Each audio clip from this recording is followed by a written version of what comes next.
சாமி வணக்கம் சாமி.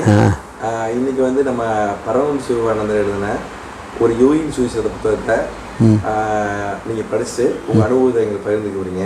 முக்கியமாக வந்து எங்கள் மாதிரி ஆளுகளுக்கு, அதாவது முக்கியமாக திண்டுக்கல் திருச்சி மாவட்டத்தில் மையமாக வச்சு இந்த பயிர் அதிகமாக வந்து கிரியா யோகம் பரவறதுக்கும் பரமஹம்ச ஒரு யோகியின் சுவிசேஷ புத்தகம் வந்து இருக்கு. இது மாதிரி உங்கள்கிட்ட நீங்கள் ஆணிவேர், ஏன்னா நிறைய ஆயிரக்கணக்கான பேர் வந்து இன்னைக்கு கிரியா யோகத்தை பின்பற்றுறாங்க பழகுறாங்கன்னா நீங்க போட்ட விதை தான் இவ்வளவு பெருசா டெவலப் ஆயிருக்கு. அது உங்களுக்கு எப்படி தெரிஞ்சு, எப்படி இந்த வித்தை கத்துக்கலாம், இது ரொம்ப ஒரு அற்புதமான விஷயம்னு சொல்லி நீங்க ஃபீல் பண்ணீங்க, அதை கொஞ்சம் பகிர்ந்து நல்லா இருக்கு. அது வந்து நம்ம இப்போ வந்து அன்றைக்கி வந்து இப்போ எல்லா இடத்துக்கும் போனோம். இப்போ அப்புறம் மணவளைக்கு போனோம், மணவள கலைக்கு போனோம், அதை செஞ்சோம். அப்போ நான் ரொம்ப தவமாக எந்த இதுவும் இல்லாமல் நம்ம தவம் பண்ணுவேன், ஃபுல்லாக தவம் பண்ணுவேன். எனக்கு தவத்தில் நிறைய அனுபவங்கள், அதெல்லாம் சொன்னால் அது வேறு மாதிரி இருக்கும். அந்த அனுபவத்தில் வந்த ஒரு விஷயந்தான் இவர் யுக்தேஸ்வர். என் பையனுக்கே அந்த பேர் தான் வச்சுருக்கேன். அவர் யாருன்னே தெரியாது எனக்கு. எனக்கு வந்து அந்த இதெல்லாம் நிறைய ஒரு டைரியிலே எழுதி வச்சுருக்கேன், அனுபவங்களை எழுதி வச்சுருக்கேன். அனுபவங்கள் நான் வந்து அப்படியே உட்காந்துருப்பேன். சில விஷயங்கள் சொல்கிறதுக்கு நான் சில விஷயங்களை வந்து அனுபவங்கள் இருக்குது. அந்த அனுபவங்களை சொன்னால் ஒரு இதாக போயிடும்ன்றதுக்காக அது இருந்தாலும் சில விஷயங்களை நான் சொல்கிறேன். அந்த மாதிரி அந்த அந்த உட்காந்துருப்பேன். இது வந்து நம்புகிறாங்களோ நம்பளே அதை அவங்க பாருங்க. இருந்தாலும் நீ கேட்டதுக்காக சில பெரிய உண்மைகள் இருக்குது, பெரிய ஆழமான விஷயங்கள் இருக்குது. நம்ம அறிவு வந்து அதை கேலிக்கூத்தா நினைக்கிறத தவிர உணர்வு ரீதியாக போகும்போது ஒரு பெரிய விஷயங்கள்லாம், நிறைய விஷயங்கள், ஆழமான விஷயங்கள் இருக்குது அங்கிறத நம்ம வந்து உணர முடியுது. இது வந்து நீங்கள் புஸ்தகத்தில் படிக்க முடியாது, எதிலும் இருக்காது. நம்மளால் சொல்லும்போது நம்ம ஏதோ சொல்கிறோன்ற மாதிரி வந்துடும். இதை வந்து எப்படி நான் உணர்கிறேன், கனவாக சில கனவுன்ற மாதிரி இருக்கும். கனவு கிடையாது, ஒன்றும் கிடையாது, நேச்சுரல் உண்மையாக நடக்கிறது. ஆனால் நம்ம கனவாக பாவனை பண்ணுறோம். நான் உட்காந்து பெரிய சேர்ல உட்காந்து மணிக்கணக்கில் உட்காந்து தவம் பண்ணியிருக்கேன். யாருமே தனியாகவே உட்காந்து பண்ணுவேன். சில நேரங்களில் எனக்கு இண்டிவிஜுவலாக என்ன செய்யும், டக்குன்னு ஏதோ எங்கேயோ போகிற மாதிரி இருக்கும். இப்போ நம்ம என்ன நேச்சுரல் நடக்குதோ இல்லையோ போன மாதிரி இருக்குன்னு நான் நிறையா கனவுகள் கண்டிருக்கிறேன். அதெல்லாம் நான் டைரியிலே எழுதி வச்சுருக்கேன், இந்த வருஷம் எழுதி வச்சுருக்கேன். உண்மையிலேயே அது எப்படின்னா, ஒரு தடவை தான் நான் வந்து உட்காந்து அப்படி தவம் பண்ணுறேன், டக்குன்னு வேறு கான்செப்ட் போகுது. எப்படின்னா, ஒரு மலை மேலே ஏறுறேன், ஏறுறோம். அப்போ கொள்ளா பேர் ஏறி வர்றாங்க மலையில். பயமாக இருக்குது, மலையில் ஏறுறதுக்கு சரிஞ்சு விழுந்துருவோமான்ற பயமாக இருக்குது. அந்த பயத்திலே ஒரு உணர்வு நிலையில் போகிறோம். கஷ்டப்பட்டு ஏறுறோம். மேலே ஏறின உடனே அங்கே பார்த்தோம்னா ஒரு பெரிய ஆர்ச் மாதிரி இருக்குது. அங்கே 2 சாமியார் உட்காந்த மாதிரி இருக்குது. இதெல்லாம் வந்து நம்மளை இந்த மாதிரி சொன்னால் கலை மாதிரி இருக்கும், சாமியார் உட்காந்த மாதிரி இருக்குது. கனவு தான், நம்ம இது வேறு என்ன சொல்கிறது, கனவுன்னா சொல்கிறதுக்கு ஒன்றும் பிரச்சனை இல்லை. ஆமாண்டா கனவு கண்டான்னு சொல்லிட்டு போடுறேன், அதை நான் சொல்கிறேன். அப்போ திரும்பி பார்க்குறேன், ஒருத்தரையும் காணோம். பின்னாடி வந்தாலும் ஒருத்தரையும் காணோம். நான் மட்டும்தான் அங்கே இருக்கேன். அங்கே 2 பேர் உட்காந்துருக்காங்க. அந்த மலை மேலேருந்து ஆள் பாதை வருது. அங்கே போய் ஒரு கல்லில் உட்காரேன். உள்ளே போகிறேன், தடுக்கிறான், போகக்கூடாதுன்றான். சரி உட்காந்துட்டேன் கல்லையே. ஒரு 10 பேர் வர்றாங்க போகிறாங்க, அவங்கள கண்டுக்க மாட்டாங்களாம். போகிறவங்கள கண்டுக்க நான் போகிறேன், விட மாட்டாங்க. நேச்சூரில் என்னை கண்டது விட மாட்டேங்கிறான். அவடா இவன் என்னடா இப்படி பண்ணுறாங்களே. நான் நிறைய பேர் சொல்லியிருக்கேன். இதெல்லாம் அப்படியே மனசுக்கும் ஒரு மாதிரியாக இருக்கு. பார்த்தேன், ஒரு கூட்டமாக வந்தாங்க. அந்த கூட்டத்தோடு நானும் போயிட்டேன். போனால் அப்படியே அந்த உள்ளே போக அந்த இடம் இயற்கை சார்ந்த இடம். ஒரு எப்படி சொல்கிறதுன்னு தெரியல, எல்லாம் மெய்மா இருந்தால் அந்த அந்த இயற்கை அழகு அவ்வளவு இடங்கள் அற்புதமாக இருக்குது. அப்படியே போயிட்டுருக்கேன். எங்கள் வீட்டுக்காரம்மா வந்து தட்டி எழுப்புது, தட்டி எழுப்பிட்டுருச்சு. இது மாதிரி ஒரு சம்பவம் நடந்தது. இது வந்து அப்போ என்ன ஆகுது, நமக்கு வந்து ஒரு மாதிரிக்கா மனசுக்கு இப்படி இதுகளில் தான் நான் ஒரு யுக்தேஸ்வரை பார்த்துருப்பேன். உட்காந்துருப்பேன்னே ஒருத்தர் வந்து நிற்கிற மாதிரி இருக்கும், உயரமாக இருக்கும், 7 அடி ஆள் உயரமாக இருப்பாங்க. எதிராட்டுக்கான் வந்து நிற்பார். அவரை நான் பல தடவை பார்த்துருக்கேன். இந்த பார்த்தது தான் எனக்கு அதை பற்றி ஒய்எஸை பற்றி தெரியாது, எதுவுமே தெரியாது. பார்த்தது தான் மனவளக்கிளைக்கு போனேன். போகும்போது பயிற்சிக்கு போகும்போது தான் அன்றைக்கி அந்த பையன் வந்து ஒரு லட்சுமி விலாஸ் பேங்க் மேனேஜர் பையன்தான். அந்த பையன் ரொம்ப காலம் ஆச்சு, பல வருடங்களாச்சு. அவன் கொடுத்த இந்த இதெல்லாம் வச்சுருக்கேன் இன்னும். அந்த பையன்தான் இந்த புக்கு வச்சு எல்லாம் காட்டினான். அதான் அதை பார்த்துட்டு தான் வந்து நம்ம சாருக்கிட்ட ஆடிட்டுருக்கார், அவர்கிட்ட கொடுத்தோம். அவர் தான் அது ஆரம்பம் போட்டு இது லெசன் போட்டு இது பண்ணார். அவர் தான் பூரா பரப்புனது. அவரே சாருங்கெல்லாம் தவம் நல்லா பண்ணுவார். நான் இன்னும் ஒரு விஷயம், நானும் சாரு அவங்க வீட்டில் அங்கே தவம் பண்ணுவோம் அடிக்கடி பண்ணுவோமா. அப்புறம் நான் வீட்டுக்கு போயிடுவேன். வீட்டிலலாம் போய் பண்ணும்போது பல தடவை நான் வந்து வீட்டில் உட்காந்து தவம் பண்ணுவேன். நம்ம கூட யாராவது உட்காந்துருக்கு தவம் பண்ணுவாங்கன்னே நினைப்பேன். கூட ஒரு ஆள் உட்காந்து தவம் பண்ண மாதிரியே இருக்கும். அப்புறம் ஒரு இன்னொரு ஒரு ஞாபகம் வரும்ல, அப்போ நம்ம என்ன நினைப்போம்னா அடிக்கடி நான் சாரு கூட உட்காந்து தவம் பண்ணுவான், சாரு தான் உட்காந்துருக்காருன்னு நினைப்பான். அப்புறம் கொஞ்சம் நேரம் கிளிக் ஆகும். நம்ம வீட்டில் இல்லை உட்காந்துருக்கோம், அவர் எப்படி என்ன திரும்பணும்னா திரும்பி பார்த்தோம்னா ஒரு மின்னல் மாதிரி ஒரு அதெல்லாம் நான் பார்த்துருக்கேன். இதெல்லாம் வந்து நம்ம சொன்ன இது இருக்கேன் நான் அதாவது சொன்னால் வந்து இருக்கேன் சொல்கிறேன். நான் நெச்சூரில் நிறைய விஷயங்கள் வந்து நான் சொன்னால் நம்ப முடியாத விஷயங்கள்லாம் நான் வந்து பார்த்துருக்கேன். அதனால தான் எனக்கு என்னன்னா, நான் ஆன்மீகத்துக்கு வந்தது, ஜோசியம் கற்றுக்கிட்டது, சம்பாதிக்கணும், புகழ் கிடைக்கணும் வந்தேன். இந்த அனுபவங்களால் தான் எனக்கு வந்து ஒரு கிளி அடித்த மாதிரி ஆயிடுச்சு. ஒரு பயம் வந்தது. பயம் வந்ததுனால எனக்கு வேலை இல்லை, எனக்கு சம்பாத்தியம் இல்லை, எதுவும் இல்லை. ஜோதிடத்தை சொன்னால் ஏதாவது காசு கிடைக்கும், அந்த ஜோதிடத்தை சொல்கிறதுக்கு பயப்படுறது காரணம் தான். இது மாதிரி அனுபவங்கள் வந்ததுனால அனுபவங்கள் இருக்குது. அதை வந்து நம்ம நேச்சரில் நம்ம அனுபவம், அதை நம்பக்கூடிய சூழ்நிலை இருக்கேன். அப்போ என்னன்னா, இந்த உடம்பு இல்லைனாலும் நம்ம இருக்கிறோம். அப்போ இந்த உடம்பை வச்சு கர்மா செஞ்சுட்டு போயிட்டான் ஒருத்தர் ஏமாற்றி பொழப்பு நடத்திட்டோம்னா நாளைக்கு நம்ம என்ன, இப்போ இந்த பிறவியே இவ்வளோ கஷ்டமாக இருக்குது, இவ்வளோ அல்லாடுறோம், எல்லாத்துக்கும் அல்லாடிருக்கேன் நான். இனி போய் தெரிஞ்சுக்கிட்டு இதுக்கு போய் நம்ம ஒருத்தனை ஏமாற்றி இது பண்ணிட்டோம்னா நம்ம ரொம்ப தான் அந்த பயத்தினால தான் எல்லாத்தையும் விட்டேன், எல்லாம் செஞ்சேன். இந்த காசு கூட கொடுத்து வாங்கினோம், ஜோசியம் இப்போ காசு ஃபைனான்ஸ் மாதிரி வந்தேன். காசு வாங்கிட்டு அவன் ஜோசியமே என்கிட்ட வாங்கப்பான், உன் நேரம் சரியில்லைன்றால் அவன் அப்படியே போயிடுவான். அப்படி நிறையா பொருள் இழந்திருக்கேன். ஏதோ ஒரு இறையனால் நம்ம வந்து ஓரளவுக்கு எதனா அது மாதிரி தான்.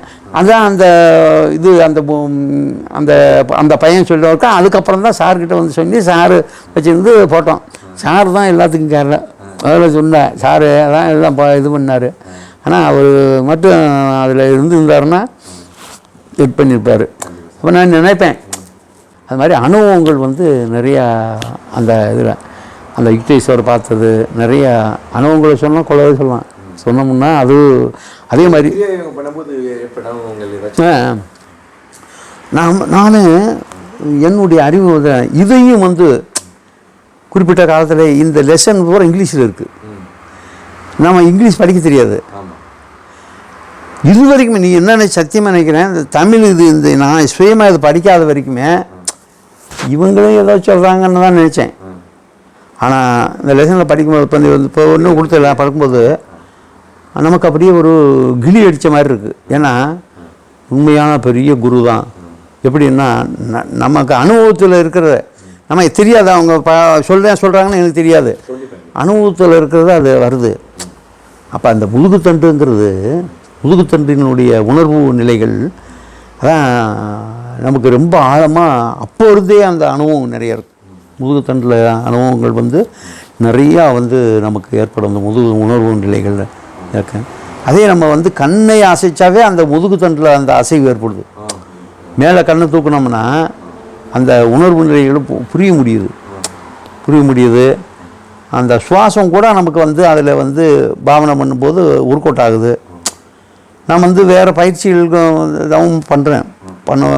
இந்த வித்தைகளும் பண்ணுவோம்ல, நிறைய அனுபவம் வருது. வர வர அந்த அனுபவங்கள் வந்து அவர் சொன்ன விஷயங்கள் வந்து ஆழமான விஷயங்கள். இப்போ இன்னொரு விஷயம், அந்த விஷயங்கள் பூராமை இவர் சொன்ன விஷயங்கள் பூராமை இயல்பாக நடக்கிற ஒரு விஷயம். அப்போ அந்த இயல்பாக நடக்கிற விஷயத்த இவர் சொல்கிறது வந்து சொல்கிறாரு இப்படி. அதை வந்து எப்படி நான் சொல்ல வரேன்னா, இப்போ நமக்கு வந்து காதில் வந்து சத்தம் கேட்குதுன்றாங்க. இப்போ அதுக்கு வந்து ஒரு பயிற்சி முறையை கொடுக்குறாங்க. ஆனால் பயிற்சி முறை இல்லாமையே இந்த வலது பக்கத்தில் அந்த சத்தம் கேட்கும். நமக்கு முதல்லேருந்தே வலது பக்கத்தில் சத்தம் கேட்கும். கீன்னு அடைச்சிக்கிட்ட எப்படி கீன்னு சத்தம் கேட்க விட்டுரும். இதெல்லாம் வந்து எனக்கு அனுபவங்கள் இருந்த போகிற இதில் படிக்கும்போது, தமிழில் படிக்கும்போது ஒரு பிரம்மாண்டமாக இருக்குது ஒரு விஷயம். சில நேரங்களில் வந்து இது வந்து எந்த அனுபவமும் இல்லை. நான் ஒரு இது பல தடவை அணிஞ்சு வச்சுக்கேன். அந்த அனுபவம் எப்படி வருதுன்னா, இது வந்து புஸ்தகங்களே எதுவும் பார்க்க முடியாது. நான் சுய அனுபவத்தை சில நேரங்களில் வெகு நேரம் வந்து உட்காந்து கண்ணை மூடிட்டு அப்படியே உட்காந்துருந்தோம்னா, கண்ணை மூடி உட்காந்துருந்தோம்னா டக்குன்னு என்ன ஆகும்னா காது ரெண்டு அடைச்சிக்கும். காது ரெண்டு அடைச்ச உடனே சத்தம் பயங்கரமாக கேட்கும். உள்ள மண்டையிலே கேட்கும், பயங்கர சுத்தம். அந்த சத்தம் கூடி உச்சகட்ட சத்தத்துக்கு வரும்போது உச்சி பார்த்தியா இந்த இடத்துல சுற்றும் பாரு, கிர்ன்னு சுற்றி மேலே தூக்குற மாதிரி இருக்கும். அதெல்லாம் நிறைய அனுபவம் பார்த்துருக்கேன். இதை நான் சொல்கிறேன்னா இந்த உண்மையாக சத்தியமான அனுபவம். இது யாராவது ஒருத்தன் கோடியில் யாராவது அனுபவிச்சிருந்தாங்கன்னா நான் சொன்னது எப்படி நம்ம இந்த விஷயங்களை வந்து இந்த விஷயங்கள் படிக்கிறோம் செய்கிறோம், இந்த புஸ்தகம் இருக்கிறது. அனுபவங்கள் வரும்போது அதனுடைய தாக்கம் வேறு மாதிரி இருக்குது. அந்த அனுபவங்களை முழுசாக வரும்போது வேறு மாதிரி இருக்குது. இப்போ நம்ம மென்டலி கிரியான்றாங்கல்ல, அதெல்லாம் சும்மா நம்ம நினச்சாவே ஆட்டோமேட்டிக்காக அந்த முதுகுத்தனுடைய இது தெரியுது, போயிட்டு வந்துடுறது தெரியுது. அதெல்லாம் வந்து ஒரு ஆழமான நிறையா விஷயங்கள் வந்து நம்ம சாமி சொன்ன விஷயங்கள் வந்து நிறையா உண்மையான உணர்வுள்ள வேறு மாதிரி இருந்திருப்பார். ஏன்னா இந்த உலக வாழ்க்கை இதெல்லாம் வந்து அல்பமானது, ஆன்மா தான் உயர்ந்தது. ஜனங்களை வந்து உண்மையான ஆன்மாவை அறியறதுக்கு வழி நடத்துறதுக்கு போனோம்னா, உலக மக்கள் வந்து தேகாபிமானத்தில் இருக்காங்க. அவங்களுக்கு தேகாபிமானத்தில் இருக்கிறவங்களுக்கு தேகத்தை சார்ந்த சில ஆசாபாசங்களை தகுந்த மாதிரி எழுதும்போது தான் அவங்களும் வர்றாங்க. அதை உண்மையை சத்தியத்தை அப்படியே சொன்னால் வரமாட்டான். சத்தியத்தை அப்படியே சொன்னோம்னா எது சத்தியம்னா ஆன்மாவை அறிகிறது தான் சத்தியம். இதில் வந்து புற பொருள் பிரச்சனை இந்த இதெல்லாம் மனிதர்கள் இருக்காங்க. இப்போ இதில் வந்து மிங்கிள் பண்ணிடுறாங்க. அப்படிங்கும்போது இந்த அனுபவங்கள் வந்து இந்த இதெல்லாம் வந்து உயர் செயலில் அந்த ஒரு நம்ம அதனால தான் அந்த பையனுக்கு அந்த பேர் வச்சேன், யுக்தேஸ்வரர். அதெல்லாம் இல்லை, நம்ம ஏற்கனவே நம்ம தான் அதே வேலையை தானே அழிஞ்சோம். ஜோசியம் இது எல்லாம் இது வந்து அழிஞ்சோம். அப்போ அதை பூரா வந்து நமக்கு வந்து நம்ம சிந்தனை செயல் எல்லாம் வந்து அந்த ஆன்மீகத்தை, இது ஜோதிடமும் ஒரு காரணம் ஆன்மீகத்துக்கு வர்றதுக்கு. ஜோதிடத்தை கொஞ்சம் கொஞ்சம் படித்து வந்தோம். அதில் வந்து பிரவிச்ச ஒன்று இருக்குது. ஒரு குறிப்பிட்ட கிரகங்கள் சேர்ந்துருந்து 10 கோடி 4 கிரகம் சேர்ந்துருந்தாலும் புத்தருக்கு இருந்துச்சு கடகலக்கணம். அவருக்கு 10 5 கிரகம் இருந்துச்சு. அதுக்கு 5 கிரகம் இருந்துச்சா. அப்போ உனக்கு வந்து சிம்ம லக்கணம், உனக்கு 5 கிரகம் இருக்குது மேசத்தில். ஆனால் கடகத்துக்கு 9 வருது, அது 10. அது மாதிரி 10 கிரகம் அந்த 10ஆம் இடத்துல வந்து 10 கோடி சேர்ந்து கிரகங்கள் இருந்துச்சுன்னா அது மாதிரி வந்து பிரவிச்சி யோகம்னா இந்த பிறவியில் எதையாவது ஒரு பயிற்சியை வச்சு போனால் ஜெயிச்சிடலான்னு இருக்குது. பிரவிச்சி யோகம் என்னென்னா அதுக்கு எந்தெந்த வழியில் போனால் ஒரு கூட்டாகணும்லாம் இருக்குது. அது இதெல்லாம் சில விஷயங்கள் வந்து நமக்கு ஜோதிடத்துலேயும் கொஞ்சம் நமக்கு சாதகமாக இருந்தது, தொழில் சம்மந்தப்படுறதுக்கு சாதகமாக இல்லை. அப்போ முழுசாக அதை நம்பினதுனால இந்த அதே இதில் வந்து குடும்பம் இதில் விட்டுட்டு அதே இதில் நம்ம இது பண்ணதுனால தான் நமக்கு வந்து அந்த அனுபவங்கள் கிடைச்சது. ஆமாம், பயிற்சி பண்ண நம்ம இருந்தேன். இப்போவும் என்னன்னா எங்கேயாவது தனியாக போயிடணும் அப்படிதான் எண்ணம் வரும். அது மாதிரி எல்லாம் எண்ணம் வருது. அந்த அனுபவங்கிறது வேறு. ஆனால் உலக பிரச்சனைகள் இருக்குது மனிதருக்கு. தீராத பிரச்சனைகள் இருக்குது. எல்லாத்துக்கும் சௌகரியம். மனிதன் வந்து அந்த மனதை கொண்டு வந்து புலன்வழியாக செயல்படுறதுனால அதையும் பார்க்க வேண்டியிருக்குல்ல, அதையும் பார்க்க வேண்டியிருக்கு. நிறைய பேர் தோற்று போகிறது காரணம் தான். ஏதோ பெருசாக நினைக்கணும், ஒன்றும் கிடைக்காதுன்னொன்னே இதில் வர்றதில்லை. இப்போ எத்தனை பேர் வராங்க, இப்போ நம்ம இதுலேயே நிறைய பேர் தீட்சை பண்ணுறாங்க, எல்லாம் பண்ணுறாங்க. நீங்கள் எல்லா இடத்துக்கு போனாலும் அதில் நிரந்தரமாக இருக்காங்களா? இல்லை. காரணம் என்னன்னா அவங்க நினச்சி வந்தது இந்த வேறு, நடக்கலாம் போயிடுறாங்க, நடக்கலைன்னா போயிடுறாங்க. ஆமாம் ஆமாம், ஆத்ம விசாரம் பண்ணி அதாவது புறத்தில் வந்து நமக்கு எதுவும் கிடைக்காது. ஆன்மீக அனுபவம் என் அனுபவத்தை சொல்கிறேன், அடுத்தவங்கள சொல்கிறதுக்கு இல்லை. ஆமாம், ஊன்றி நம்ம ஆன்மாவை அடியணும்னு முயற்சி பண்ணோம்னாவே அப்போ பார்க்க போனால் சில விஷயங்கள் தான். இப்போ உனக்கு குணங்கள் இருக்குது, நீ நல்லா இது நான் சொல்கிற அந்த லாஜிக் மட்டும் சரியாக இருக்கான்னு பார். இது சொல்கிறோமே இந்த ஆழமான லாஜிக்கு சரியாக இருக்காங்க. இது வந்து நம்ம வந்து முரண்பாடாக பேசுகிற மாதிரி இருக்கும். இருந்தாலும் என்னுடைய மனநிலையே வந்து பதிவு பண்ணுறேன், அவ்வளோதான். நான் வந்து எந்த யாரையும் குறை சொல்கிறதுக்கு இல்லை. எதுக்கு சொல்கிறேன்னா, நீ நல்லா கவனித்து பார்த்தீங்கன்னா, ஆழமாக கவனிச்சிங்கன்னா, எந்த ஒரு செயலும் நம்ம குண இயல்புகளை படி போனால் அந்த இயற்கை அப்படி நடந்துக்கிட்டே இருக்குது.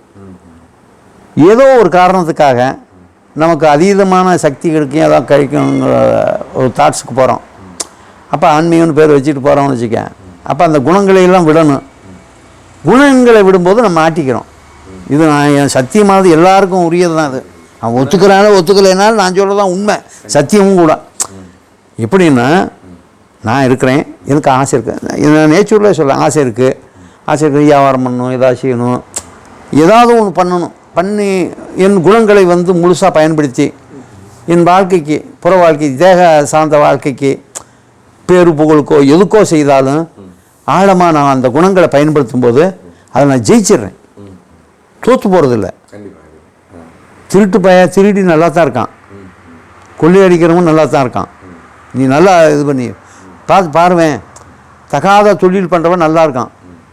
ஏன்னா நீ நல்லா பார்த்தீங்கன்னா எல்லாரும் நல்லா இருக்கா. காரணம் என்னன்னா, அவனுக்கு வேறு சிந்தனை இல்லை. இறைவன் கொடுத்த வாழ்கிறதுக்கு எப்படி மிருகங்களுக்கு வாழ்கிறதுக்கு குணங்கள் இருக்கோ அதே மாதிரி மனிதனுக்கு வாழ்கிறதுக்கு குணங்கள் இருக்குது. அந்த குணங்களை கொண்டு செயல்படுறான். இப்போ சண்டை நடக்குது, பிரச்சனையாக இருக்குது, அப்போ அங்கே அவன் அந்த எதிர்கொள்ளணும்.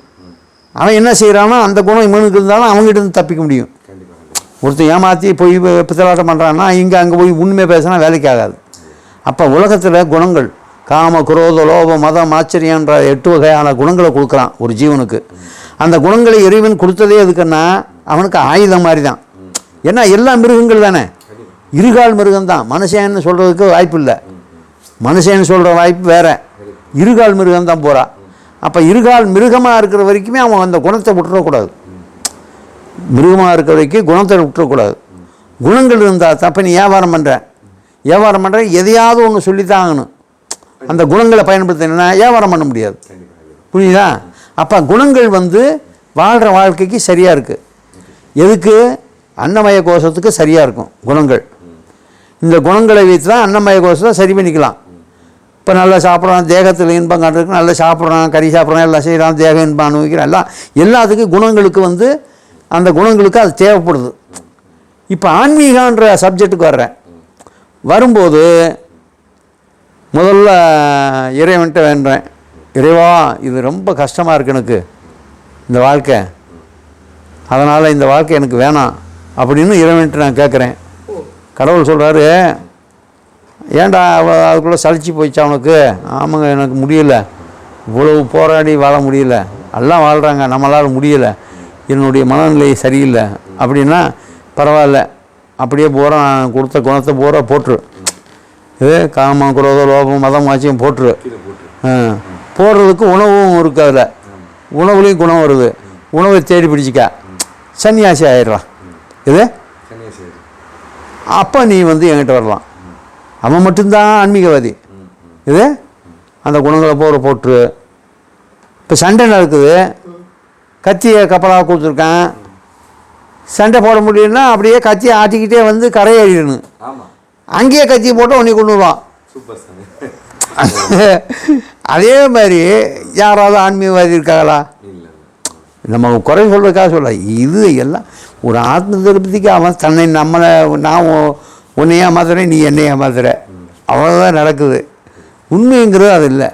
அனுபவத்துக்கு வரும்போது நமக்கு வந்து ஒரு இதுவாக இருக்குது. காசு சொல்ல 100 பேர் இருக்காங்களா, அதில் ஒருத்தனுக்காக வேண்டி ஒரு செயல் நடக்கும்ன்றான். குருவே என்ன சொல்கிற, குரு ஆயிரக்கணக்கான பேர் இருக்கான், இத்தனை பேர் இருந்தாலும் ஒருத்தன் தேடுறதுக்காக வர்றான்னு சொல்கிறான். அத்தனை மாயையும் தடுக்குமா அந்த குருவை? என்ன அந்த குருவை தடுக்குமா? பல வேலை பண்ணுமா இவன் குரு வந்து கூட்டிகிட்டு போகிறான்னு. அப்போ இவங்க எல்லாம் என்ன செய்கிறான்னா, ஒரு குரு வந்தவனும் 100 குரு வந்துடுவான். 100 குரு அவர் மாதிரி இருக்கும்போது அவன் கர்மாவுக்கு தகுந்தான் குரு கிடைக்கும். ஒருத்தனுக்கு 2 பேருக்கு தான் உண்மையான குரு கிடைக்கும். அந்த குருவை வந்து நம்ம கண்ணில் பார்க்க முடியாது. இப்போ நம்ம புறத்தில் இந்த வாழ்கிற குருவெல்லாம் மாயினுடைய பிரதிபிம்பங்கள், இறைவனுடைய கையால் தான். அதுவும் சொல்லப்போனால் இப்போ நம்ம ஏற்கனவே ஒரு இதில் சொன்னேன், இறைவனுடைய கையால் தான். எப்படின்னா மாயைங்கிறது பெண்ணுங்கிறோம். பெண்ணுங்கிறதல்ல, ஜீவனே மாயை தான். ஜீவனுக்கு பேர் தான் பெண். பெண்ன்றது தப்பாக போயிடக்கூடாது. ஜீவனுக்கு பேர் பெண், ஜீவன் தான் மாயை. அந்த மாயை யார் படைச்சா? இறைவன் படைச்சிருக்கான். எதுக்கு படைச்சிருக்கான்? இறைவன் படைக்கிறான், காப்பாற்றுறான். இறைவன் செய்கிறது என்னது? படைக்கிறான், காப்பாற்றுறான். இந்த மாயை அதான் செய்யுது. மாயை பெண் ஏன் பேர் வச்சோம்னா அந்த பெண்கிட்ட இருந்து தான் வர்றோம். பெண்கிட்ட இருந்து தான் உணவு அருந்துடும். ரெண்டுமே அங்கெல்லாம் இருக்குது. அதை தவிர இவனுக்கு எதுவும் தெரியாது. அந்த மாயை நம்மளை விடாது. அப்போ அதில் தான் நம்ம இருக்கணும். அப்போ மாயை கடந்து போகணும்னா அது கர்மா இருக்கணும். அந்த கண்காணிப்பு, மாயினுடைய கண்காணிப்புலேருந்து கடந்து போகணும்னா அதுக்கு கர்மா இருக்கணும். அப்போ அருவம் இல்லாமல் இருந்தால் ஒரு மரத்துக்கடியிலையோ யாருக்கு தெரியாமல் உட்காந்து சலா ஆத்ம விசாரம் பண்ணால் அவனுக்கு அந்த மாயை இடைஞ்சல் பண்ணாது. நீ அந்த இடத்துல ஒரு பந்தலை போட்டு 4 பேர்த்த கூட்டினா மாயை வந்துடும். அப்போ பூரா மாயை தான் நம்மளை ஆடுது. எந்த குருவும் நம்மக்கிட்ட வரல. மாயை குருவில் குரு இருந்துட்டாலும் குருவை காத்தினா மாயை வந்து ஊடால போந்துடும். மாயை வந்து ஊடால போகும்போது குழப்பி விட்டுரும். அந்த பல வகையான சிந்தனைகள் தவறப்பட்டுருது. இப்போ கலியுகத்தில் ரொம்ப கஷ்டம்தான். எல்லா விஷயங்களும் விஞ்ஞானம் வளர்ந்துருச்சு. அதனால் இப்போ வந்து காரணகாரியத்தோட ஆன்மீகத்தை சொல்லும்போது கொஞ்சம் நம்புகிறாங்க, அவ்வளோதான். இந்த துவைத கொள்கையாகவே இருந்தாலும் நம்ப மாட்டாங்க. இன்றைக்கி ஒரு காரணகாரியம் உடல் சம்மந்தப்பட்டதெல்லாம் மிங்கிள் பண்ணி ஒரு விஞ்ஞான அறிவு வரும்போது ஒரு காந்தம் இருக்குது, கரண்ட் இருக்க மாதிரி காந்தம் ஒன்று இருக்குது நம்ம உடம்புல இருக்குது. இதை கொஞ்சம் விஞ்ஞானம் ஏற்றுக்கிறதுனால அது ஆன்மீகம் செட் ஆகுது. அப்போ அதான் சொல்கிறேன், யோகங்கள்தோறும் தர்மங்கள் மாறும், காலங்களோடு நியாயங்கள் மாறும்னா ஒவ்வொரு காலத்துக்கு தகுந்த மாதிரி அது நடைமுறைக்கு வருது. அதனால் வந்து எல்லா விஷயங்களும் ஆன்மீகங்கிறது கொஞ்சம் பிராப்தம் உள்ளவங்களுக்கு ஒர்க் அவுட் ஆகும். அதனால சன்னியாசிகள் அந்த காலத்தில் தனியாக இருந்தாங்க. சன்னியாசிகள் வந்து தனியாக இருந்தாங்க. அதுக்கு அந்த ராஜாக்கள் உதவி செஞ்சாங்க. இன்றைக்கி மன்னர் ஆட்சி இல்லை, மக்களாட்சி வந்துடுச்சு. மக்களாட்சி வந்தவுடனே என்ன ஆயிடுது, வெளியே வந்துடுது. அத்வைத கொள்கை சன்னியாசிக்குரிய தான். அத்வைதம்னு சொன்னாவே அதாவது துவைதத்தில் இருந்து அத்வைதமாகி அமைதியாயிரும். அத்வைதத்தை விளக்குறது வந்து ஒரு அறியாமல் அதை அப்படியே போயிடுறது.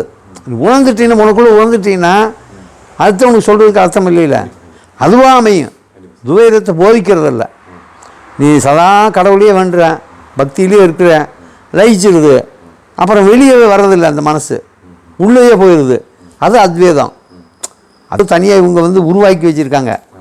உண்மையான அனுபவம் என்னென்னா, நீ தேடுற புறத்தில் உடம்பை வச்சுக்கிட்டு, அது துவைத கொள்கை. எல்லாம் தேடுற செய்கிற அசந்த அப்புறம் வந்து அதே அனுபவம் அதிகமான உடனே அந்த உணர்வு உள்ளே வந்துடும். வெளியே இருக்கிற உணர்வு உள்ளே வந்துருச்சுன்னா அந்த உள்ளே வந்ததை நீ போதிக்க வேண்டியதில்லை.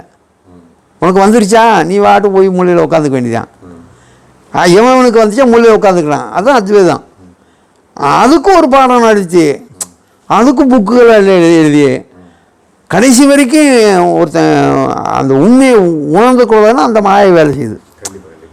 இது ஒன்று சொன்னால் அப்போ 10 பேர் நம்ம ஒரு சில குழந்தைகளை ஒருத்தர் அடையாளம் சொன்னார். ஒரு ஊருக்கு போனால் அந்த ஊரில் அடையாளம் சொன்னார், வீட்டுக்கு அடையாளம். வீட்டில் பனைமரம் இருக்குன்னு அடையாளம் சொன்னார். அங்கே போய் பார்த்தா வீடுக்கு பனைமரம் இருக்குது. இப்படி கண்டுபிடிப்பேன். அது மாதிரி இன்றைக்கி மாயை வந்து குருவை அடையாளம் சொன்னால் அது மாதிரி நிறைய பேர் ஆரம்பிச்சிடுறான். அது மாதிரி நிறைய பேர் அது வந்து எப்படின்னா அந்த மாயை தப்பான ஆளுகளை உருவாக்குறது மாயை தான். எல்லாம் கடத்தி போயிட்டா கதை சிருஷ்டி பாதிக்கும்ல. சிருஷ்டியில் திடீர்னு போயிட முடியாதுல்ல. அப்போ குறிப்பிட்ட காலம் தங்கி தானே போகணும். ஆமாம், அது மாதிரி. அதனால தான் அந்த ஆன்மீகத்தை வந்து உண்மையிலேயே தேடுதல் உள்ளவங்கன்னா பிரச்சனையே இருக்காது. இப்போ உண்மையிலேயே இந்த தேகத்தை கடந்து ஆன்மாவை தேடணும்னு ஆர்வம் உள்ள வரும்போது அது ஒத்து வரும், அங்கே பிரச்சனை வராது. இது அவன் பிரச்சனைக்காக தான் வர ஆன்மீகத்துக்கு. அப்போ சங்கம் வைக்கிறான், ட்ரஸ்ட்டு வைக்கிறான், எல்லாம் வர பிரச்சனை வந்துடுது.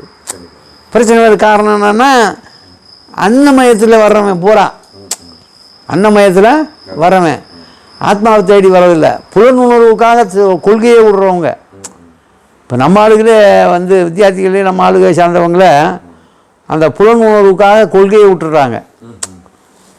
அப்போ வேறு எங்கேயும் போக வேண்டியது, நம்ம ஆளுகளே அது மாதிரி இருக்காங்க.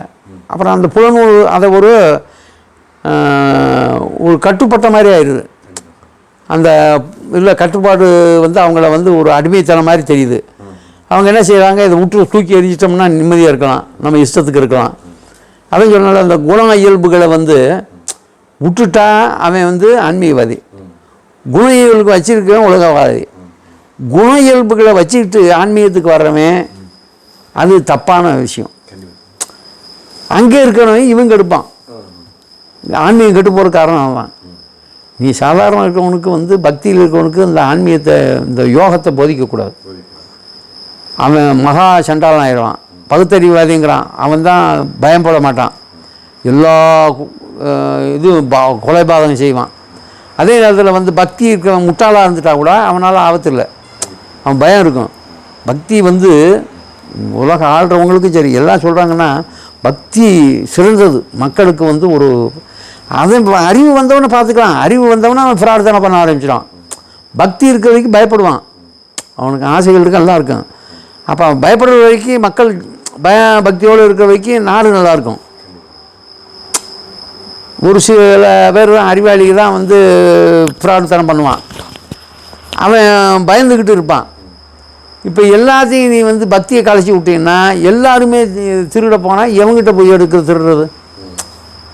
பக்தி இருக்கிற வரைக்கும் அவன் முட்டாளாக இருப்பான், அவன் வந்து பயப்படுவான். அதில் வந்து வேறு மாதிரி ஆளுக பிரச்சனை இல்லை, கொஞ்சம் பேர் இருக்காங்க. இப்போ எல்லாத்தையும் அறிவாளியாக்குனா பகுத்தறிவாதின்னவன் மகா சண்டாளன், உடல் உணர்வுக்காக என்ன வேணாலும் செய்வான். அவன் அறிவு என்ன செய்யும், உடல் பசிக்குதான் அதை அடித்து சாப்பிடு, இதை பற்றி அடித்து சாப்பிடு, என்ன வேணாலும் செஞ்சுக்கலாம், அதெல்லாம் சாமியாவது போதும். அப்படி ஒரு கொள்கை வந்து அந்த அறிவை அப்படி கொண்டு போயிடும், அவனை இழிவான நிலை கொண்டு போயிடுது. பகுத்தறிவுங்கிறது உயர்வாக பேசினாலும் அந்த ஆளுக ஒழுக்கமாக இருக்க மாட்டான், பகுத்தறிவுவாதி ஒழுக்கமாக இருக்க மாட்டான். 100க்கு 100 வந்து அவன் வந்து உடல் தேகத்துக்கு அந்த அறிவை பயன்படுத்திடுவான். பக்தியில் இருக்கவனுக்கு அதே தான் இருக்கும், ஆனால் அவனுக்கு பயம் வந்துடும். பயத்தினால அவன் வந்து பேசாமல் இருக்கான். அவனை போய் ஊசிப்பட்டு அவனுக்கு சொல்லி கொடுத்துட்டீங்கன்னா நாட்டில் எப்படி வாழ்கிறது, ஒருத்தரும் வாழ முடியாது. அதனால பக்தி பாரியில் உயர்ந்தது பக்தி, அது பற்றினருக்கு முக்கியம். பக்தியிலே முக்தி ஆகிட்டு பிரச்சனை இல்லை. ரொம்ப மேதாவித்தனமாக சில விஷயங்களை பேசி அவனையும் கெடுத்து நம்மளும் கெடுத்து வீணாக போயிடுறோம். அதான் இந்த அத்வைத கொள்கை. அதெல்லாம் ஆன்மீகங்கிறது இருக்குது, நிறைய விஷயங்களுக்கு அவங்க கர்மாவுக்கு தக்க அது ஒர்க் அவுட் ஆகும். இப்போ நம்மக்கிட்ட கேட்டதுக்கு நான் என்னுடைய அனுபவத்தை சார்ந்து சொல்கிறேன், எதையும் குறையில்லை, ஒன்றும் இல்லை. இந்த அனுபவமும் வருது. இந்த அனுபவம் எனக்கு வந்து அது மாதிரி வரும்போது ஒருத்தருக்கு வேறு மாதிரி அனுபவம் வரும். சில பேர் பக்தியில் ஆழமாக இருக்காங்க, பக்தியில் இருக்கும்போது அவங்களுக்கு கனவுல வர மாதிரி வருது. அது ஆழமாக பக்தி இருந்துச்சுன்னா ஒரு செயலை வந்து முன் அறிவிப்பாக காட்டிடும். இப்போ பக்தி முன் அறிவிப்பாக காட்டிடும். அறிவு ரொம்ப வேலை செஞ்சால் முன்னறிவு காட்டாது, அறிவு கட்டாயிரும். அதான் சொல்லுவேன், பேரறிவு நம்மளது சிற்றறிவு. பேரறிவுலேருந்து நம்ம விடுபட்டோம்.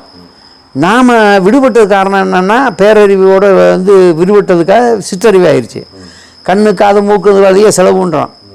இதெல்லாம் நிறுத்தும் போது அப்புறம் இருப்புக்கு போகுது. உனக்கு இருக்க சிற்றறிவு எப்படி பேரறிவில் கனெக்ட் ஆகுன்னா 5 புலன் வழியாக தான் எல்லாம் போகுது. மகிழ்ச்சியான தத்துவம் இதை எடுத்துக்கலாம். கண் வழியாக போகுது காந்தம், போகுது மூக்கு வழியாக போகுது, வாய் வழியாக போகுது, காது வழியாக போகுது. காந்தங்கிறாரில் இந்த உயிர் அந்த வேலையை செய்யுது புலன் வழியாக. இதை நிறுத்தணும்னா, இதில் போக விடாமல் நிறுத்தினா அந்த அறிவு முற்றறிவு தான் இருப்புக்கு போகும். தான் இருப்புங்கிறது எதுன்னா அதுதான் கடவுள். நான் ஜீவன் உடம்பு இருக்கிறவைக்கு என் இருப்புக்கு போனால் அது கடவுள். என் இருப்புக்கு நேராக போயிடுறேன், போனால் அது பேரறிவு வந்துடுது. நான் பெரிய ரிஷி ஆயிடுறேன், நடக்க போகிறதான் எழுதி வச்சிடுறேன். இதுதான் உண்மை. அப்போ நம்ம சிற்றறிவிலிருந்து பேரறிவை தொடர்பு கொள்றதுக்கு சாதாரண மனித வாழ்க்கையை அதுலேருந்து விடுபடணும். சாதாரண வாழ்க்கையிலேருந்து விடுபடணும். நீ அந்த ஜீவனை சார்ந்த வாழ்க்கை வாழ்ந்தீங்கன்னா உனக்கு எப்படி வந்து அந்த பேரறிவு கனெக்ட் ஆகாதுல்ல. அப்போ நம்ம நாளைக்கு என்ன நடக்கும் தெரியாது. நம்ம வாழ்கிறதுக்கு மட்டும்தான் வடிவமைத்துக்கிறோம். திடீர்னு ஒரு புயல் வந்து எல்லாம் அடிச்சுட்டு போய் என்ன செய்யுது, ஒன்றும் செய்ய முடியல. ஏன்னா நமக்கு அந்த எதிர்கால அறிவு இல்லை. அப்போ அந்த காலத்தில் ரிஷிகள் இருந்தாங்க, விஞ்ஞானத்தை நம்பலை, மெய்ஞானத்தில் நிறைய கண்டுபிடிச்சிட்டான். மன அமைதி, கண்ணை மூடி நீயே இருந்து அமைதியாக இருந்து பழகினீன்னா ஒருத்தன் வந்த உடனே வந்து நம்மளை பாதிக்கிறான். இது நிறைய அனுபவத்தில் பார்த்துருக்கேன். எப்படின்னா இந்த மாதிரி அனுபவங்கள் தான் நமக்கு நிறையா. ஒரு மனம் வந்து வெறுமையான, இப்போ நான் வெறுமையாயிட்டேன், எதுவுமே இல்லை. இப்போ நீ பிரச்சனையோடு வர்ற, நீ இருக்கிற வரைக்கும் எனக்கு அந்த பிரச்சனை ஓடிக்கிட்டே இருக்கும். நீ போன உடனே அது போயிடும், அறிவில் பதிவாகிருக்கும். ஏன்டா இந்நேரம் வரைக்கும் எதுக்கு நமக்கு? இப்போ நீ வந்து வியாபாரம் பண்ணுற, நீ தொழில் பண்ணுற, ஒரு மெக்கானிக்கல் வேலை பார்க்குற, உனக்கும் எனக்கு சம்மந்தம் இல்லை. நான் இங்கே வந்த உடனே ஐயோ அங்கே இந்த வேலை நின்று போச்சா, அந்த பேர் பார்ட்ஸ் வாங்கணுமே, அது இப்படி ஓடுது. இது தெரிஞ்சுக்கலாம்ல. சம்மந்தம் இல்லாமல் கனவு மாதிரி ஏண்டா வந்துச்சுன்னா அதுக்குரிய ஒரு நீர் அங்கிறத நம்ம அனுபவத்தில் பார்த்துருக்கேன். ஏன்னா நானே ஒரு பையனும் 2 பேரும் போய் முதல்ல ஒரு சாமி இருந்தார், அவர் இறந்துட்டார். இப்போ நீ கூட இருக்கும், நீங்கள் இங்கே இருந்தார்ல, உங்கள் ஏரியாவில் தான் இருந்தார், மன்னவங்க இருந்தார்ல, ஒருத்தர் இறந்துட்டார்ல பெரியவர். அவர் வந்து நல்லா பேசுவார், வைத்தியர். அவர் எனக்கு தான் தீட்சையெல்லாம் சொல்லியிருக்கார், நமச்சிவாய மந்திரமெல்லாம் தீட்சையாக கொடுத்துருக்காரு. ஏன் கூட இருக்கிறவன்ட்டு சொன்னேன், அவர் ஒரு சாமி இருக்காரா, உங்கள் சொந்தக்காரரான் அப்படின்னு. சாமி எனக்கும் நானும் வர்றேன்னா. சரி வந்தான் ஆள் இல்லை. சாயந்தரம் வரைக்கும் அங்கேயே உட்காந்து வந்துட்டு பார்த்துட்டு அங்கே சொல்லிவிட்டு நாங்கள் பஸ் ஏறி வந்தோம். வரும்போது ஒரு ஆழமாக நம்ம சிந்தித்து வந்தோம். இவனுடைய ஓட்டம் பூரா ஐயோ நம்ம அவரை பார்க்க முடியல, தீட்சை வாங்க முடியல எனக்கு. இது வந்து எனக்கு ஓடுது. அவன் இறங்கி போன உடனே சிந்தனை வருது, நம்ம தான் ஏற்கனவே தெரியும் அவர் நமச்சு வேறு சொல்ல போகிறா அவ்வளோதான் சரி. அப்புறம் எதுக்கு நமக்கு இந்த எல்லாம் ஓடிச்சு அவனுக்கு. அப்போ மக்கள் வந்து கொடுத்தேன், இது மாதிரி நினச்சேன்டா எப்படி சாமி சொன்னேன்னா. இதுதான் விஷயம். நான் வெறுமையாயிட்டா உன்னுது என்கிட்ட வந்துடுது. நான் இங்கே ஃபுல் பண்ணி வச்சுருந்தா உணவு வராதான் ஜனங்களுக்கு ஒருத்தன் இப்போ கள்ளத்தனம் பண்ண நமக்கு தெரியல. நம்ம ஆழமாக வெறுமையாக்கி வச்சுட்டோம்னா எல்லாருடைய எண்ணத்தையும் ஈர்க்கக்கூடிய தன்மை வந்துடும். எதுக்கு கொஞ்சம் அறகுறையாக இருந்தால் நம்மளும் அடிக்ட் ஆயிரும்.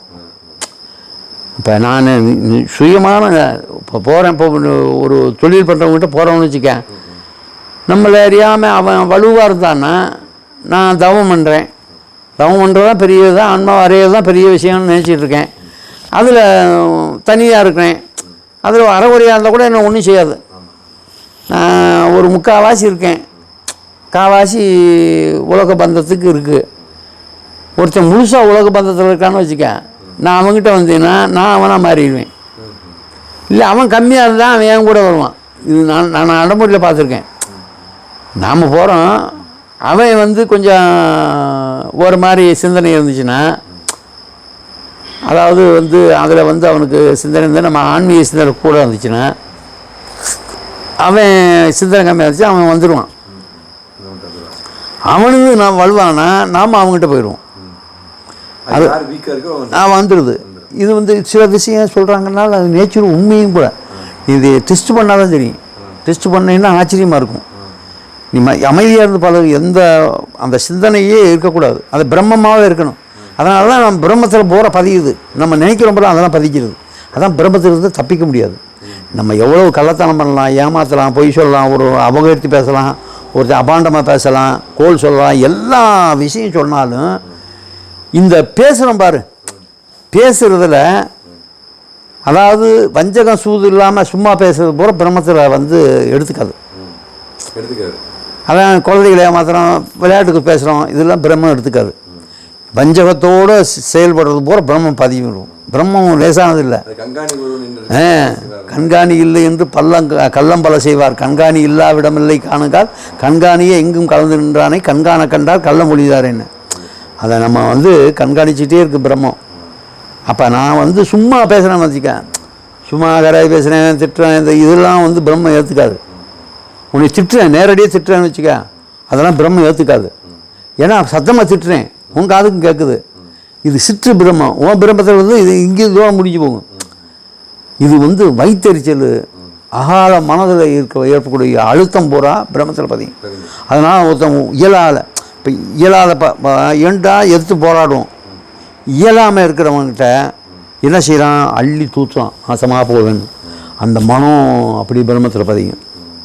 எப்போ பிரம்மம் நம்மளை ஏற்றுக்காதுன்னா, அவங்க கிட்ட நேரடியாக போரிடும்போது பிரம்மம் ஏற்றுக்காது. என் கர்மா உன் கர்மா, எவனோ சீக்கிரம் பார்த்துட்டு போவான். முடியாதவனே அதான் முடியாதவனை வந்து இது பண்ண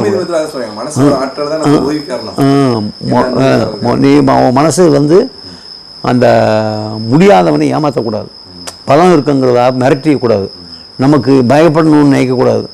அது மாதிரி அரசியலில் இருக்கவங்க அது மாதிரி வந்துடுறாங்க. ஏன்னா அவங்க அரசியலில் இருக்கவங்க எப்படின்னா பொருள் இல்லைன்னா ஒன்றும் செய்ய முடியாது.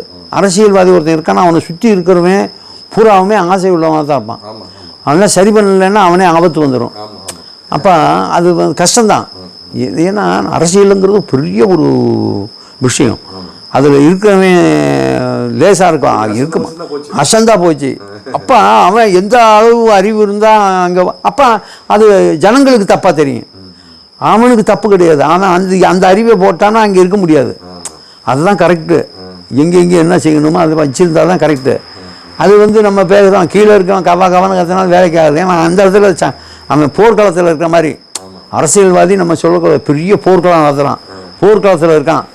போர்க்களத்தில் இருக்கவன் எவனை பற்றி கவலைப்பட முடியாது, பக்கத்தில் இருக்கவனே நம்ப முடியாது. அப்போ ஜனங்களுக்கு வந்து இப்படி போர் பண்ணுறவனை பார்த்தா பிடிக்காதுல்ல. சண்டை போடுறான், நாசமாக போய் சண்டை போடுறான்டா அவன், இவெல்லாம் அப்படி இப்படிப்பான். ஆனால் அவன் அதை செய்யலைன்னா அங்கே இருக்க முடியாது, அங்கே வேலை இல்லை. அப்போ அரசியல்வாதியை குறை சொல்கிறாரு. இறைவன் தான் அவனுக்கு அந்த வில் பவரை கொடுத்துருக்காங்க. வில் பவர் இல்லாத ஒன்றும் இல்லாமல் போயிடறான். வில் பவர்லாம் அடிச்சுட்டு வந்துடுறான். அதை பார்த்தேன்னா நம்ம பேசுகிறோம், நம்ம என்ன செய்கிறோம். அப்போ வந்து ஒரு ஸ்டாலின் இருக்கார், அவருக்கு வந்து எவ்வளோ மரியாதை, அடியோப்பா பெரிய. ஆனால் அந்த இடத்துல இருந்து பார்த்தா தான் தெரியும் இவ்வளோ பிரச்சனை. அப்போ அந்த இடத்துல இருந்து பார்க்கும்போது எவ்வளவு கொஞ்ச நேரம் சுதந்திரம் போகுதில்ல. ஒரு மனிதன் வந்து வேறு வழியே இல்லை, அவங்கெல்லாம் வந்து ஜனங்களுடைய அடிமை மாதிரி ஆயிடுறாங்க. பேர் புறத்தில் பெருசாக தெரியும், ஆனால் அவங்க அடிமை தான். எப்படி அடிமைன்னா ஒரு வழியே இல்லை, எந்நேரமும் அவங்கள சிந்திக்கணும். நல்லதாக இருந்தாலும் அவனை சிந்திச்சாகணும், கெட்டதாக இருந்தாலும் சிந்திச்சாகணும். அவனை சிந்திக்காமல் இருக்க முடியாது. அப்போ எவ்வளோ தூரத்துக்கு அவங்க வந்து ஒரு கஷ்டமான சூழல். அது அதிகாரி கூட பரவாயில்ல, அதிகாரி கூட அவன் வந்து முடிஞ்ச மட்டும் பார்த்து போய் ஏதோ ஒன்றும் பிரச்சனை இல்லை. இவன் பயந்து தான் இருக்கணும், நிரந்தரம் கிடையாதுல்ல. நம்மளை விட வளர்த்தவன் அந்த பிரச்சனை இருக்குது.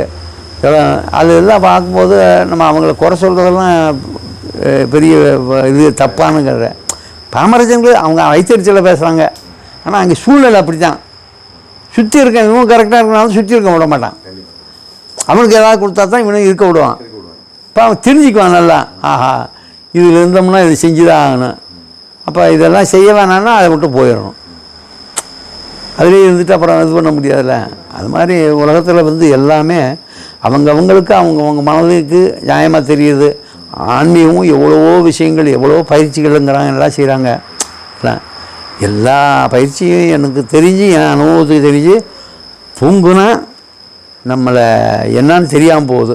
அந்த தூங்கும்போது என்னவா இருக்கும் அப்படின்னு தெரிஞ்சால் போதும். அதுதான் சுவாசம். அந்த சுவாசம்தான் ஒடுங்கு. மனம் ஒடுங்கிருச்சுன்னா சுவாசம் ஒடுங்கிடுது, உள்ளே ஒடுங்கிடுது. உள்ளே ஒடுங்கும்போது அது வெளியே வர்றதில்லை, மனமாக வர்றதில்லை, உள் சுவாசம். அந்த சுவாசம் ஓடும்போது எந்த பிரச்சனையும் இல்லை. அந்த சுவாசம் எப்படி ஓடுதுன்னு கண்டுபிடிச்சி நம்ம முழிச்சிருக்கும் போதே ஓட்டினோம்னா நம்மளால் என்ன வேலை செய்ய முடியும்? ஒன்றும் செய்ய முடியாது. இதுதான் உண்மை, இதுதான் உண்மை. அதனால தான் வெறும் பேச்சு பேசினோம்னா பேசிக்கிட்டாவது இருக்கலாம், இயக்கம் இருக்கலாம், 4 பேர்த்த ஒழுக்கமாக்கி வைக்கலாம். ஆன்மீகம் கடவுள் என்ற ஒழுக்கத்தை விடுவோன்னா அங்கே வந்து தப்புகள் அதிகமாக நடக்காது. ஆன்மீகத்தினுடைய நோக்கம் இதெல்லாம் பெரிய விஷயந்தான். தப்புகள் அதிகமாக நடக்காது, தப்புகள். ஆனால் அந்த அறிவு வந்து இன்னொருத்தனை ஏமாத்துறதுக்கு தான் பயன்படும். அனுபவம் இல்லைன்னா அது இன்னொருத்தனை நோக்கி தான் போகும்.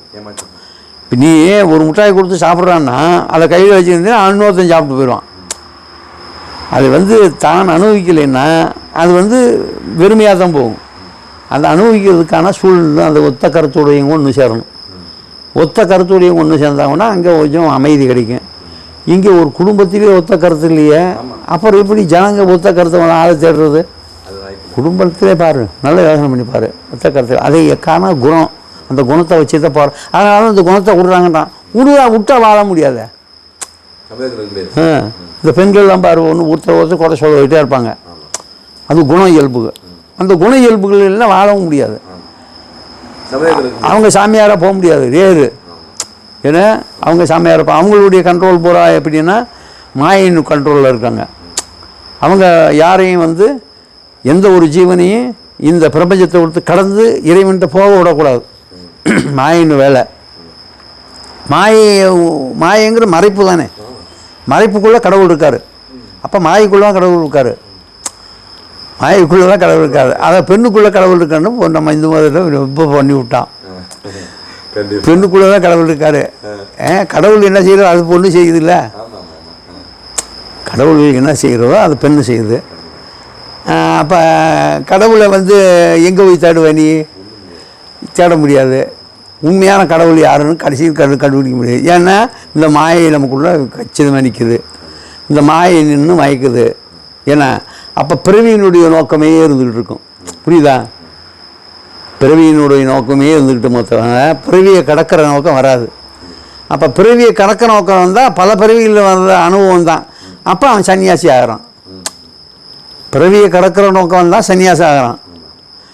குணங்களை தடுக்கிறதுக்கு உயிரை பலி எழுதக்கூடாது. 2 செஞ்சால் சரியாக போச்சு. இல்லைன்னா இங்கே இருந்துக்க வேண்டியதுதான். ஆன்மீகங்கிறது பேர் வைக்க வேண்டியதில்லை. ஆன்மீகங்கிறது முரண்பட்ட ஒன்று தான். அது இயற்கைக்கு மாறானது தானே. அது சொல்கிறான், குண்டலி சக்தி அந்த சக்தி கொஞ்சம் மாறும்போது அதை தாங்கக்கூடிய தன்மை வராது. என் சக்தி இந்த உடம்பு எப்படி இயங்கணுமோ அப்படியே இருக்குது.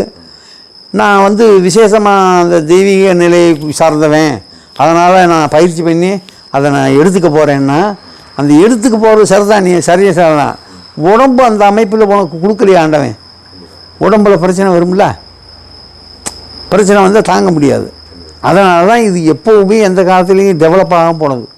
உண்மையாக இருந்தாலும் குண்டலினி சக்தியால் தான் சொல்கிறான். உண்மையாக இருந்தாலும் அந்த சக்தியை வந்து தாங்கக்கூடிய அளவு உடம்பு இல்லை, வலு இல்லை. வலு இல்லைங்கும்போது அது ஒர்க் அவுட் ஆகாது. அப்போ அதுக்கு வலு என்ன? வித்து சக்தி தான். வித்து சக்தி தான் அதுக்கு வலு. உடம்பை தாங்கக்கூடிய வலு வித்து சக்தி தான். வித்து சக்தி ஒரு உடம்புல சரியான ஒரு இருந்தால் தான் அவன் தான் குண்டலினியை சாகிறதுக்கு முயற்சி பண்ணணும். முயற்சி பண்ணணும். அது முயற்சி பண்ணால் அவனுக்கு ஒட்டு தான் ஒர்க் அவுட் ஆகும். அது பிரம்மச்சாரியாக இருக்கணும். அதுதான் ஒரு பெரிய விஷயம். அவனும் அந்த பிரம்மச்சாரி இன்றைக்கி லேட்டஸ்ட் உணவு சாப்பிட்றான். பிரம்மச்சாரி இலையை போட்டு சாப்பிடக்கூடாதுமா, விருந்து சாப்பிடக்கூடாது. அவன் பிரம்மச்சாரி, அவனே பிரம்மச்சாரி. அதான் ஓஷம் சொன்னது சரி தானே. ஓஷம் சொன்னார், பிரம்மச்சாரின்னா இந்து மதத்தில் பாடுறான், எப்படி இருக்கான்? அவனுடைய கட்டுப்பாடு என்ன? எந்த உணவையும் சாத்வீக உணவு சாப்பிடணும். அந்த வித்தை உடைக்கக்கூடிய உணவு சாப்பிடக்கூடாது. எல்லாம் விட்டுட்டு அவன் சாப்பிட்றான்னா அவன் உண்மையிலேயே சாமி அவன் காலில் விழுகலாம். இவங்க வந்து பாதிரியார் இவங்கெல்லாம் என்ன செய்கிறாங்க? கடா தின்றான், கேவலமாக மனிதனுக்கு அந்த சாதாரண ஜனங்களுக்கு கிடைக்காதவே இவனுக்கு கிடைக்குது, எல்லாத்தையும் திங்கிறான். அப்புறம் எப்படி நீ சாமிங்கிற பெருசாக பேசுகிற? இந்த ஓசோ சொன்னது தான் ஓசோவுக்கு பிரச்சனை. உண்மையை சொல்லும்போது சில இடத்துல ஆபத்தும் இருக்குது. அவங்களாம் உணர்ந்தால் அவனுக்கு தெரியும். இப்போ ஒரு ஃபாதர் இருக்கார், ஃபாதர் வந்து நல்ல, ஆனால் அந்த கருத்துக்கள் வந்து தெய்வீக கருத்துக்கள் தான். எந்த மதங்களையும் நம்ம குறை சொல்றதுல அந்த கருத்துக்கள் தெய்வீக கருத்துக்கள். அந்த தெய்வீக தன்மையாக போனால் தான் அது நமக்கு வரப்பிரசாதம். அதெல்லாம் விட்டுட்டு கீழ்நிலையிலேருந்து அதை போய் பிடிச்சிக்கலான்னா அது வெத்து பெருமையாயிரும். அதனால் நம்ம இந்து மதத்தில் அதுக்கு தகுதி உள்ளவனா அதில் கொண்டு வைக்க சேர்க்குறான். நம்ம வந்து எரிக்கிறாங்க, சரியான உணவு முறை, சரியான வாழ்க்கை எரிக்கிறாங்க. ஏன் ஆசாபாசத்தோடு வச்சிருக்கக்கூடாது? மாந்திரியத்திலே வரும், அவனை உருவம் செஞ்சு எரிச்சிடுவாங்க. எரிச்சிட்டோம்னா அவன் கர்மா நம்ம ஒன்றும் செய்யாது. பெரிய மகான்களை சமாதி வைப்பாங்க. ஏன்? அந்த மகான்களுடைய எண்ணம் செயல்கள் உலகிற்கு நல்லாயிருக்கும். அவனுக்கு உயரிய சிந்தனை வேணும், கீழான சிந்தனை ஆகாது. நிறையா மோசடி பண்ணி சம்பாரித்தவனையும் சமாதி வைக்கிறான். அந்த மோசடி குணம் எல்லாத்துக்கும் பரவிட்டே இருக்கும். வைக்கக்கூடாது. மகான்களை மட்டும் வைக்கணும், அரசியல்வாதிகளை வைக்கக்கூடாது. என்ன செய்கிறாங்கன்னா அரசியல்வாதி சேவை செய்கிறாங்க, அதை வைக்கிறாங்க. அது சில பேர் உண்மையான நேச்சுரலாக உள்ளவங்க வைக்கலாம். அதுலேயே வந்து சேவை, பொது சேவையாக, ஆனால் சேவை தான் 24 மணி நேரம் அதுக்கே வேலை செய்கிறாங்கல்ல. பெருமைக்கோ எதுக்கோ வேலை செய்கிறாங்கனாலும் அந்த பொது வேலைக்கு அவ்வளோ வேலை செய்கிறாங்கல்ல. ஒரு முதலமைச்சர் இருக்காருன்னா எவ்வளோ பிரச்சனை. வெறும் பெருமைக்கோசரம் வாழணும் அவசியமே கிடையாது. 4 பேர் புகழ் வாங்கிறதுக்காக அவ்வளவு கஷ்டத்தை சுமக்கிறது பெரிய, அது ஒரு ஆழமாக சிந்திச்சாலும் தெரியும். அவங்களுடைய ஒரு அர்ப்பணிப்புங்கிறது, அரசியல்வாதி ஒரு ஆள்றவனுடைய அர்ப்பணிப்பு தான். அது என்னன்னு எல்லாம் நல்லா வந்து என்ன செய்யும், அவனும் வந்து 24 மணி நேரமும் அதையே சிந்திக்கிறவங்களாக இருப்பாங்க. வேறு சிந்திக்கலன்னா ஏதோ கழட்டி விட்ருவானுங்க. பல பிரச்சனை இருக்குது. அது வந்து அது திறமை சரியாகும்.